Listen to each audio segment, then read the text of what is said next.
All right, so I am broadcasting from the darn floor like I'm still a child, which I am. Forever a kid, Dub Kids Network, be a kid forever. It's part of the brand, baby. But right now you're tuned into Inspired by Michael, your number one hub spot for everything inspirational.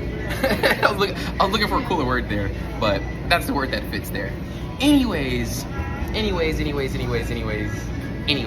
don't really know. Like, once again, this is an impromptu broadcast. You're tuned into the Hour of Power, where we're broadcasting to you an hour of potent inspiration, baby. Let's go. All right, but first, we gotta take a sip from our sponsors. That stuff, delicious. So, what are we talking about at the moment? I don't know. What were we talking about earlier? I don't know, but we can always find something to talk about.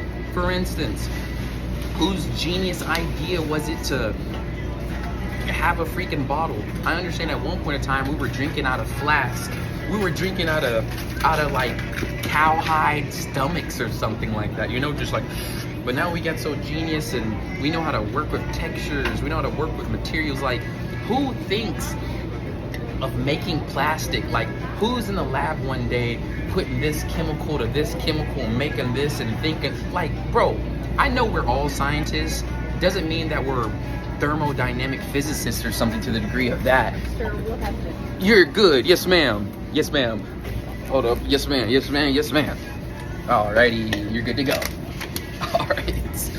But back to the whole scientific thing. We're all scientists. Doesn't mean that you have to be a thermodynamic physicist. You can be a freaking mom scientist. Because moms are truly the true geniuses of life. I got you. Want me to pick this up for you? Hold up. I'm helping lady you pick this up. Here you go. Thank you. Very welcome. Very welcome. But when it comes to scientists, shoot, I feel all this, the definition of a scientist, I don't have it like verbatim, Google, you can look it up yourself, but pretty sure we're all on the same mindset of what the definition of a scientist is, which would be a person that has something, that believes something about something, and adding something to that something to make the output. What do they call it? A hypothesis? We all learned this in 6th grade science. I can't remember exactly what it was, but a hypothesis is if I add, shoot, here we go. If I throw this at this angle, my hypothesis is that it's gonna make it into that bucket. So I try. If it doesn't work, I switch up my scientific formula. I probably need to go underhand, but a scientist is gonna try every which way to get to their hypothesis, to get to their desired outcome. Just like when I go back to the mom scientist, that will be a fire brand though, of learning how can I make this $20 work for my family? Like, that's genius. She might have already tried this, that, and the third. That $20 she already knows is gonna pay for 1 meal here, but if we go to this supermarket, I can buy this bread divides down into 6 different sections. If I buy this ground beef here, I can divide this out for the whole. That is science right there. Like, yo. Anyways, that stuff is very intriguing. But who really sits down in a lab and, like, hold up. This is wild, but very true and very interesting, and this blows my mind every time. Everything around us was created by someone or something. Let's start off.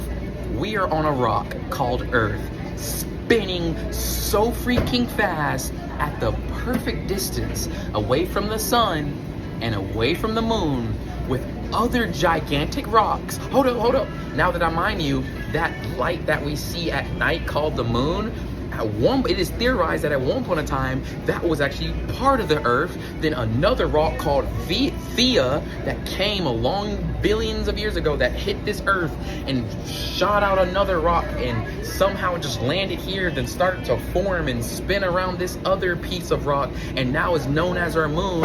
And did you not know, if we were not to have a moon, our waters would not be settled? It is because of the gravitational pull of the moon that actually controls the tides of the planet. That is a deeper level of creation. So someone or something, and I'm not getting religious with you, but we are on a level of the super architect of the universe. Like, what do you have to be to put that into existence? But let's take it down to our level, the human level. So as this planet has been formed, as this planet has, I don't even know the word I'm looking for, but as this planet has stayed at such a homeostasis where it got to a place where a plant could grow, where water could exist, where organisms under that water could exist, where they could breed, where they could get with other organisms to make this organism, to make this organism, make this organism, to even go to land, to even have, and think of evolution, like there has been theories that everything started into the water and that these beings slowly made the parts of the body they needed for the land they had to face. So if everything was underwater at one point in time, and I'm just being wild with it, but let's be human. And if we're gonna be human, we need to think big. Real crap. We can't just be, oh, it's only this way and only this way. Like, that's boring. Really. Like, once again, like we talked about yesterday, there is multiple ways to equate to 4. If you have 10 people and ask them, go ahead and equate to 4. Everybody doesn't have to do 2 plus 2, because 2 plus 2 does equal 4, but 1 plus 3 equals 4. 0 plus 4 equals 4. Shoot, I'm pretty sure we got into the square root of something else we can break down to 4. If we did this divided by this, 8 divided by 2 equals multiple ways to get to the end result. So I say all this to say, why and how did beings that only existed into the water start to have arms and crawl on the land? And I'm talking crazy out here. Call me the crazy man. I'll take that title. If it's going to help expand humanity forward, I'll take that darn title. Out of love, of course. Anyways, moving forward, could it have been just like us creatures? Even though we can talk, we can go to laundromats, we can go to work. We are terrestrial, as you can call it. Like that's what they call it, extraterrestrials. So terrestrial is like walking on land, and extraterrestrial is like walking in space, in a sense. So with that being said, could it have been those beings underwater? Could it have been where they were desiring more? Could it have been like, imagine, and once again, this is wild, this is out there, but it will expand just your consciousness, your creativity. Could it have been somewhere in the DNA and the consciousness of these beings underwater? Like if I'm a fish, I'm seeing something on land. I'm still underwater, but I'm seeing a little bit of sand. I don't know how they speak to themselves, but it's like, I wonder what's up there. Or even the food they needed could have been up there. I don't know how it works, but probably over a span of millions and billions of years, this type of fish could have made it with this type of fish, but these type of fish are only up here probably because a apex predator at that level drew all these fishes to this part of the land. So probably a lot of them died off, so their new DNA, and we learned this in 6th grade science, natural selection happens in nature. We're humans, so it's a little bit different, probably the same, but a little bit different, but it talks about natural selection in science, how, for instance, I remember learning this lesson, which is very interesting. So, before we get into that, a sip from our sponsor, Celsius. Go get you some. One moment. Now that's sipping like a champion, baby.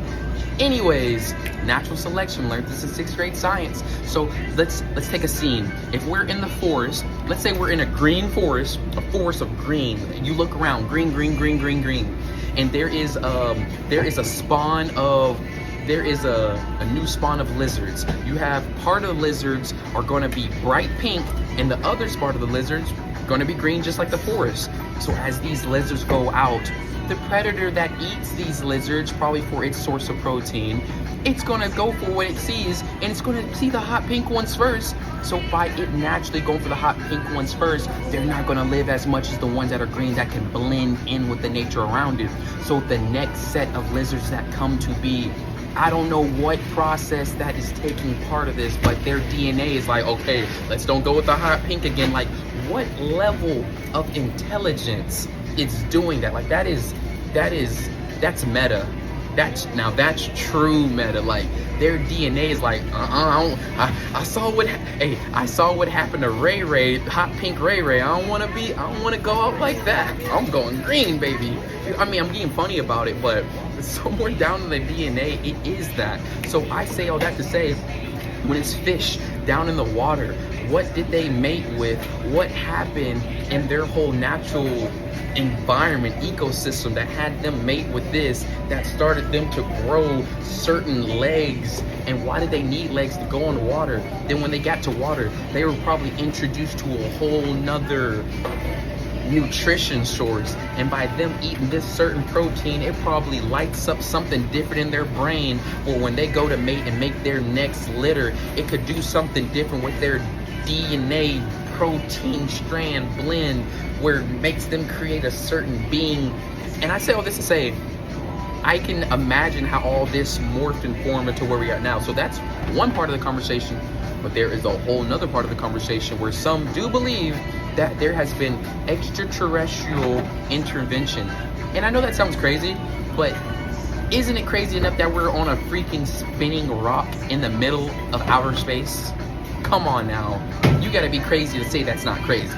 Anyways, I can see how that can be an actual thing of a race that is light years ahead of us, coming to this planet and seeing like, oh, those are very interesting natural creatures. How can we take our technology and put it into them and have them all terrestrial? And I know that sounds crazy, but that needs to be a freaking movie. And I'm pretty sure it is. Like, that's, where do you think Star Wars comes from? Where do you think Marvel movie comes from? Where do you think J.K. Rowling's Harry Potter comes from? Where do you think, what's his name?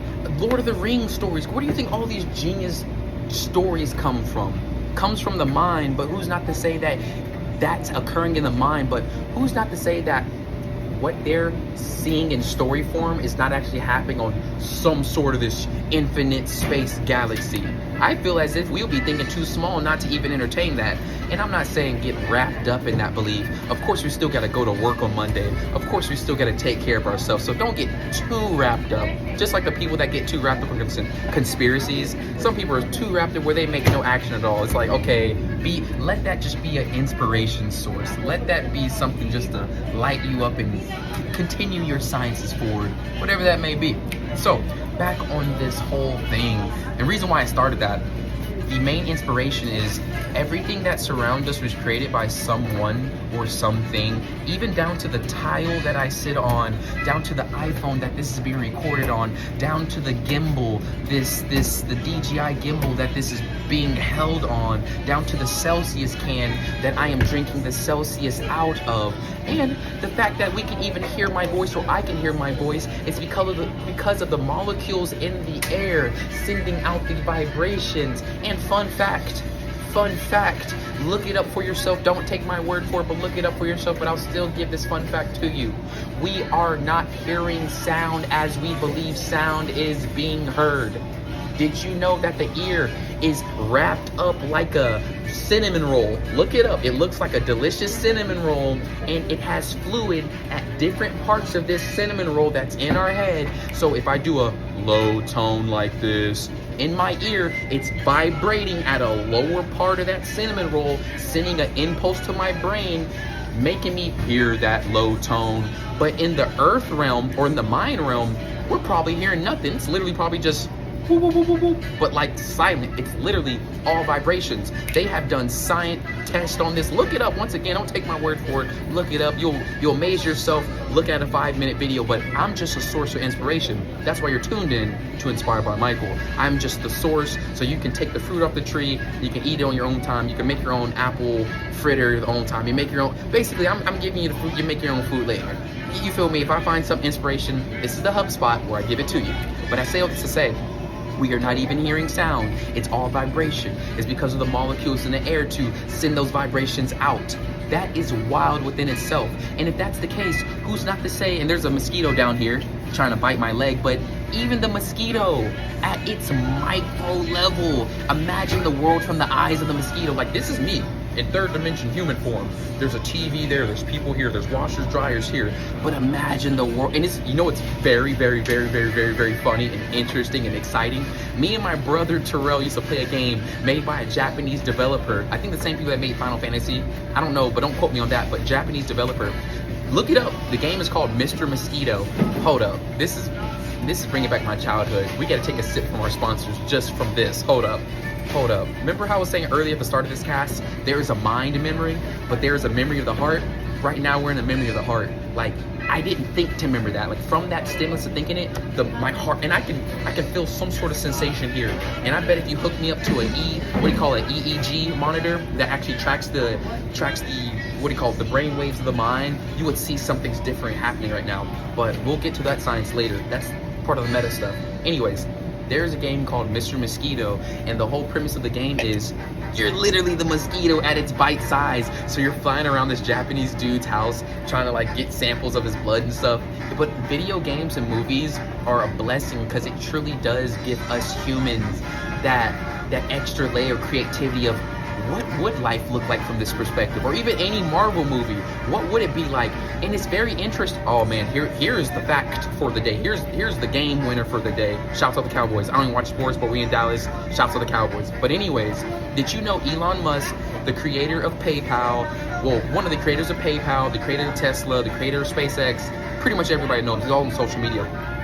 He actually says in an interview, because of the sci-fi writers of the books he used to read as a child is why he does the science that he does today. Trying to get us living sustainably on Mars is because of the books he used to read as a young tyke. And as I said that, a fly flies by, which is odd.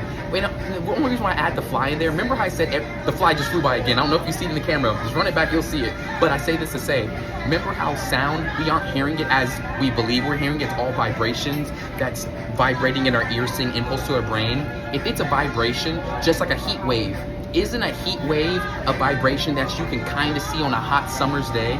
Who's not to say that these vibrations aren't being here in a fly? Because don't forget, a fly is like 1/10,000th of my whole scale of body. We'll need it some whole size comparison, but I say all this to say, a fly could see differently from us humans. We humans see this, but a fly is probably seeing a different color. A fly is probably seeing violet. It's probably seeing stuff we can't even see with our own eyes. As we know in science, there is what they call it, a spectrum of seeability or something. There's even a spectrum of sound. How dogs can hear certain frequencies that our human ears aren't tuned to, probably for a reason. Just like, who's not to say there are other entities seeing stuff that we aren't tuned to see? Just like a TV channel. Am I watching the news or am I watching HGTV? What am I tuned to? But that's a whole other conversation. I bring this to say, Elon Musk, the only reason why he is in the science that he is in today is because of the books he read as a little child, a little tyke.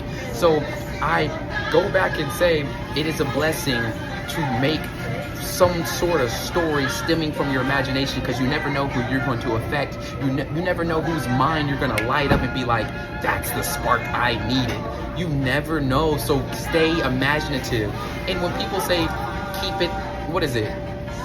Keep it, I don't know the saying, but some people, I don't know how to say this. Of course, respectfully, I will always say it, but all I'm trying to say is keep a childlike wonder about life, but an adult-like maturity if it does not turn out the way you originally saw it in your childlike mind. I feel like that's maturity, is continuing to strike the iron while it is hot versus, oh, it didn't work on the first hit, or it didn't work on the first try, I'm gonna give up. Anyways, I don't wanna get too in that. All I'm trying to say is Elon Musk, top creator in our world, was inspired by sci-fi books, stuff that wasn't even here, coming from a dude's mind, coming from a dude's imagination. And there goes a fly again. There goes a fly again. Come on now. Why, when I talk about that subject, the fly flies by? That is very odd. And here's a beautiful thing. That's one occurrence. Remember how we said causation isn't, I can't remember that quote, but causation, what did they say? It's like causation isn't, anyways, the whole quote basically says, you know, if I'm tired, I can't just blame it on the energy drink. It's more of like, no, if I'm tired, it could have been the food I ate, the amount of sleep I didn't get, the light I'm exposed to, this, that, and the third. So reason why I say that in the fly, that means nothing. But if we do 500 episodes of this, and at certain moments, that's the beautiful thing of artificial intelligence. It tracks everything because our human brain is so powerful, but our conscious mind is just focused on what it's focused on. Like, I'm focused on picking up the bottle. I'm not focused on what my stocks are doing. I don't have any stocks, but I'm not focusing what the market's doing at this moment. But artificial intelligence is a blessing for us humans because it tracks everything. And I say all this to say something yesterday. Oh, yes, YouTube. So YouTube, of course, Google, maximum top tier company, they use artificial intelligence when it comes to their algorithm, when it comes to YouTube. So if you look on any YouTube video, so when you drag the slider part where you want to go in the video, you want to go 5 minutes, 10 minutes, or the end of the video, there's a part of the video where it says most replayed. That's artificial intelligence. The system knows where people went back to that video to replay. The system probably can't tell you why they went back, but the system has tracked, 10,000 people, for some reason, that's where our human minds come in, but for some reason, 10,000 people have been tracked to come back at 1 minute and 22 seconds. But when we humans go back, it could have been a funny part that was more funnier than any part of the video. That's beautiful artificial intelligence at play, because it's tracking things that our mind might be looking for, but that can be beautiful. Just like if I'm working out, having some type of performance tracker like an Apple Watch, it knows that I'm making this many steps. It might know my heart rate is this. So even tracking our macros, I know I'm getting this 160 grams of protein, 20 grams of carbs. Then, I do that for a month and I'm like, okay, I felt wonderful. My performance is up. Then I go to change it next month. I might up my carbs. Then from the system tracking all that, it probably shows difference in my heart rate. It probably shows difference in my sleep pattern. So me as human, I got the data that I wasn't just standing there and tracking, which they had to do it in the past. Before we had all this technological stuff, they had to hire people to actually keep track. Like, what do you call it? Storekeepers. I remember reading a book on Sam Walton. They had an actual ledger book, like, okay, someone buys honey from us, mark it down. But now we have systems to track all that. We don't want to, now, at one point in time, we had to do that. But since we don't have to do that, like I was saying earlier, some of us are still living in the 60s, yet we have technology that's in 2022. Like, for instance, I shouldn't be, I mean, if it helps, it helps. Like when it comes to finances, I do have an Excel sheet where I keep everything tracked in there. But even sometimes, you're good. But sometimes I will write down my stuff, like making sure my money's good on paper. But I've been keeping that on freaking Excel sheet, so I don't have to do that. If I kept everything in a book, if it works for me, it works for me. But how can I be saving time? I can be saving 90% of time doing that. So I say all that to say is, how can we be living in today's time? How can we make our lives easier? And trust me, I'm still living in the 60s, and I wasn't even born in the 60s. There are so many ways I am not utilizing. There are so many blessings out there that I am not utilizing for myself today, just like making content. Off camera, any conversation with any person, I'm talking about the same stuff. So with technology, why am I not doing it to the top tier degree? Why am I not doing this in front of the camera, uploading it into platforms and putting some money behind it and organize advertising ways to reach the audience that is looking for this exact message? I say all that to say is, we need to be living in 2022. There could be people searching for exactly what you're talking about. I don't care if you're talking about advanced level of basket weaving. There could be a lady in Dutchland right now looking for that, but who are we to say that she's not? That is ungrateful. And I'm talking to myself right now. That is ungrateful for me. That is not using my freaking God-given abilities. That is me not freaking valuing myself. That's what I believe it is, no matter what it is. And even if they don't see it on the first 500 videos, if you feel it in your heart, keep creating that content, because you never know who it's going to affect. Just like we said a few minutes ago, Elon Musk only created the high-tech stuff he does today. What really sparked that inspiration? And there goes the fly again. Trust me, if this happens on the 500 episode, we talking about the same stuff, it's like, okay, now there must be something deeper at play here, something interesting at play. But as I say is, don't hold back the content. Give what you have to the world, because you can inspire the next Elon Musk. You are the next Elon Musk.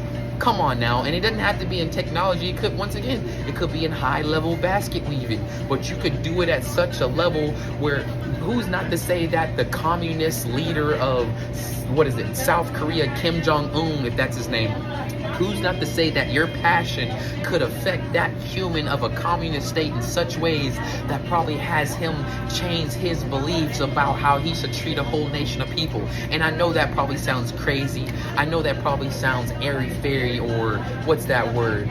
Ignorant, or what childlike wonder. It probably is, but who's not to say? So, and let me check how much time. I don't even worry. I don't need to worry how much time we got. Like, if these clothes are still spinning, I need to still be talking. You feel me? Anyways, let's take another sip from our sponsor, Celsius. One moment.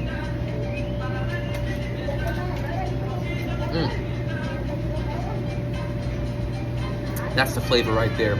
Once again, reason why I drink Celsius and loaded with 5,000 grams of sugar. Of course, that's a joke, but seriously, if you pick up a Monster can, if you pick up a freaking Venom can, and Bang Energy's cool. Bang Energy's cool, but I do love. Thing about Bang, I love how it gives you more, but if we're being real, I know I shouldn't be drinking all that. So that's one thing about Celsius. It really packs a punch. And here's the thing. We all know is if you put this in a bigger can, of course I'm gonna drink it.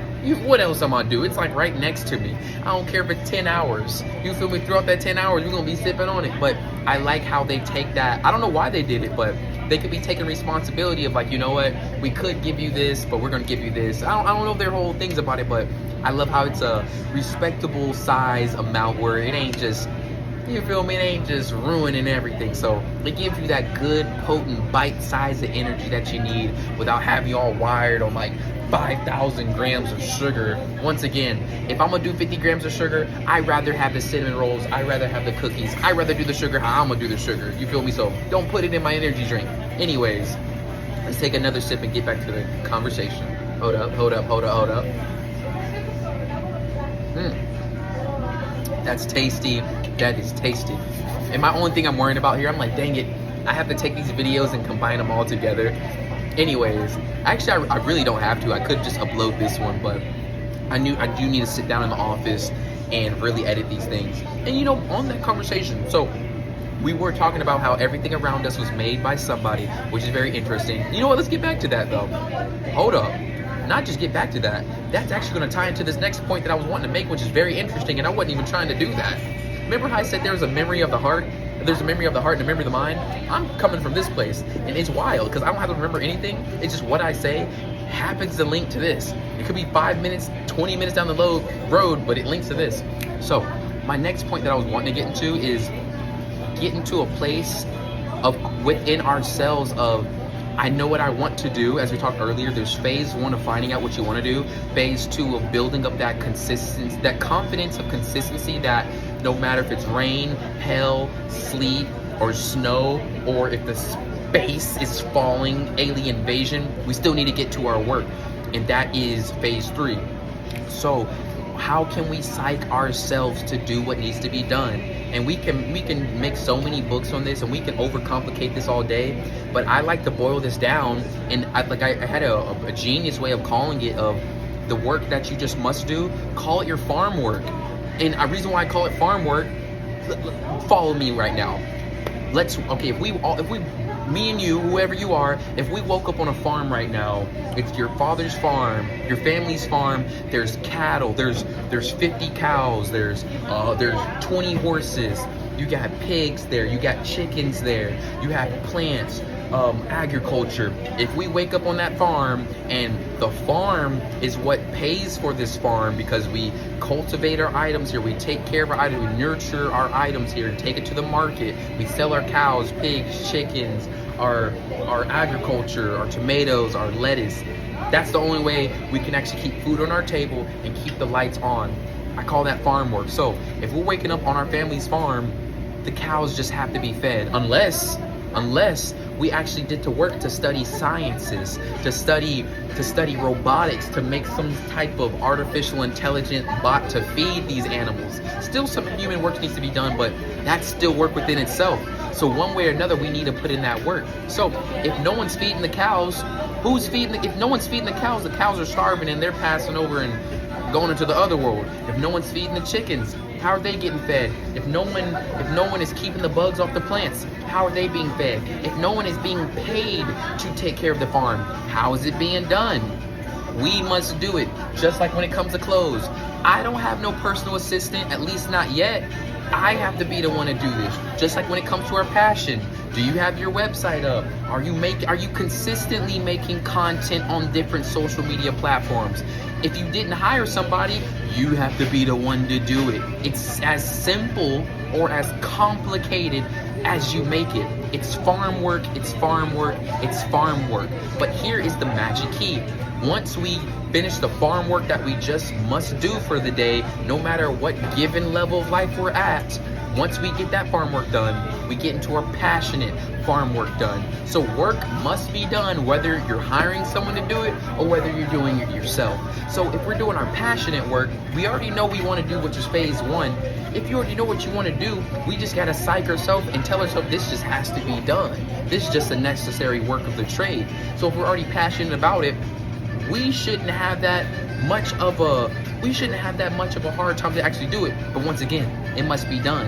And sometimes when you're at work, working a job that you might not enjoy, you're like, okay, I know what I want to do. I definitely don't like this. But when it comes to the weekend time, you're like, you know what? I want to kick back, which is cool. Give yourself time to kick back, but not all the time, because it's as simple as farm work. Just like on the farm, I'm sure they take a Sunday off, but darn sure the cows are fed, the chickens are fed, the animals are fed, the vegetation is fed. Darn sure that they are fed, just like yourself. Relax for a little bit, but darn sure make sure you're getting back up, going into your battle station, your control center, whatever you call it. I call it my headquarters, I call it my battle station, my computer, you feel me? It feels fire. I got that name from someone else. That's a fire name. Anyways, I say all this to say, and when we're at work, working at a job we know we really don't enjoy, shouts out to putting a little bit of fire in your feet, getting you feel me? Because man, we know robots should be working a lot of these jobs. A little bit of human intervention is necessary for that experience, but we know a lot of the stuff that we do in a database, we know a robot should be doing it, and we are blessed to have that job. Real talk. So given the time that we have given off, we know we need to put at least 5 hours into our craft. If anything, 1 hour. If anything, 15 minutes. If anything, a minute. If anything, 10 seconds. I don't care if you do 10 seconds a week. Just make it consistent. That's what I'm focused on. That's been my biggest problem, to be darn honest with you. But I say all this to say, the main thing is get into a place where you're actually sitting down. So let me track it back. You're at that job you know you don't enjoy, but you had to pay the bills, cool. And you're like, man, when you're at that job, you're inspired to all these ideas you want to do when you're actually there. But when it's time, Friday, Saturday, Sunday, or Saturday, Sunday, when you know you're off, are you actually scheduling a time to get in front of that computer, get in front of that camera, get in front of those people, get in front of whatever you need to get in front of, and taking care of what you know you need to take care of? Are you taking some time out? And what has helped me psych my mind into that? So my schedule is like 4:30 to 3 a.m. Monday through Thursday. I had the brilliant idea to, hold up, if my body is already tuned, and if you don't know this, you should look it up. There's something called the circadian rhythm of the body. Your body assumes a natural sleep cycle. So your body likes to run in a system. Your body works best in a system. Think of it, your digestive system, your integumentary system, if I said that right, your nervous system. It's all a system. The body likes to learn to run on a schedule. Like this dryer behind me, it's working in a system. It's not going this way and this way randomly. No, it's moving this way for a reason. It's in a system, a solar system. The magic's in the word. So your body is called the circadian rhythm. Your body assumes a certain sleep and awake system where you're, like for instance, if you're working overnight, your body is now tuned to wake with this part of the day. Your body is now tuned to go to sleep at this point of time. Your body just naturally flows into the system. So I had the genius idea to, I know I want to, and my dryer just stopped, but we're going to end our broadcast here in a second. But I had the genius idea like, I'm already tuned to Home Depot's schedule, 4:30 to 3 a.m. every day, almost 5 years. I'm already doing work on the side. I already been working outside like a workhorse, but I was never consistent. I'll probably do 12 hours this day and work on this one idea, but the next day I'm probably doing 3 because I had too many energy drinks and sugar the next day and I'm sleepy, working on a whole nother idea. It's like, nah, we gotta pick up that, I gotta feed that same cow. I can't find a different cow, or if it's 20 cows, I gotta feed these same 20 cows until we send them to market or until we sell them. I gotta feed these same 50 plants. I can't just feed these 50 plants one day and feed another 25 plants the other day. Nah, these are gonna lose nutrition. I must feed these plants until it is time to take them to market. And until we take them to market, metaphorically speaking, then we can plant more. And if we have any ideas, we log it down into an idea and be like, okay, I know these are genius ideas. I'm gonna put them aside now. I'm gonna still cultivate what we have over there. So all I say is find Use your original schedule that you already use for work. Still have fun on your Fridays and Saturdays and Sundays, or your Saturdays and Sundays. Have fun, relax, do what you do. But get to a place, if you you don't have to do anything, but if you are serious about moving forward on your dreams, desires, what you know you want to see coming to fruition in this world, we got to get to a place of seriousness. We got to get to a place of bossness within ourselves. Is, you know what? I'm going to take this time granted to me in this free country. We are not in Somalia. We are not in a war-torn country in Africa where they're eating a tablespoon of beans a week for nutrition. Since we have been granted America, baby, I'm gonna relax and still have fun. You know, I'm gonna still go to the store, get me some sugar, get me some burger buns and some chips. I'm gonna still enjoy my meal, but I've been taking up intermittent fasting because we're so blessed. I'm gonna have 1 to 2 meals a day. I work better with 1 meal a day, and try not to drink too many of these babies. But 1 or 2 is cool. Try not to drink too many. It'll really mess up the stomach if you're not eating regularly. But I like to do intermittent fasting where I save my meals at the end of the day because I feel most best. I feel like it's a natural high when I get my work done, then eat. As they said in past, a man don't work, man don't eat. I love to really instill that now. Even though I can buy a $5 burger here, $1 bag of chips here, that's cool and dandy, but in a world of infinite possibilities and infinite blessings, which is a blessing because it took a blessing to get here. A lot of people have died for this country. A lot of people have fought for this country. A lot of people have sacrificed a lot for this country. Like, that does, man, we got to shed a tear of happiness for our country. Like, I don't think, like, when you watch these movies of the past, you'll be like, I'm in a blessed place. I'm not gonna lie, this is the best blessed place in the world. I'm not saying it's the only blessed place, but man, we have been granted a lot. But I say all this to say, in a land of infinite possibilities, we must get to a level of disciplining ourselves, because I can go out and buy 50 of these energy drinks if I wanted to, but I have to be that person to be like, you know what, I only need 1. We're in a free country, man. We are beyond blessed. I can go on for that forever, but that's why Inspired by Michael exists. Anyways, this has been the end of our broadcast. Keep love in your heart. Keep love in your mind. If you're doing it with love, you never have to question if it's right or wrong. And I'm not saying no weird stuff like, oh, I ran over the dude in traffic because I did it with my heart. Like, come on, bro. You know you ain't right. Come on now. Anyways, this has been Inspired by Michael, and I'm dapping up everybody out there to have a successful Sunday. Move forward. This might be your relaxed day. If it's your relaxed day, cool. But get at least 15 minutes in of at least thinking about what you want. Like I said, phase 1, find what you want to do. Phase 2, work up the courage to be consistent with that phase 1. Let's run it back. Phase 1, find what you want to do. Phase 2, have the courage to be consistent. Phase 3, I can't even remember it right now, because really, that's all it really is. Know what you want to do, stay consistent on it. And I guess phase 3 is rinse and repeat. This has been Inspired by Michael, your #1 hub spot of everything inspirational. I'm your host, Michael. Man, I want to kiss you on the cheek right now. Anyways, much love. Keep loving your heart. Real talk. I'm dapping up everybody on Earth and everybody in the stars. I'm dapping up the aliens on planet Ooga Mooga, flying in the mothership. And I know it sounds crazy, but this is inspiration, baby. Let's go. Peace out.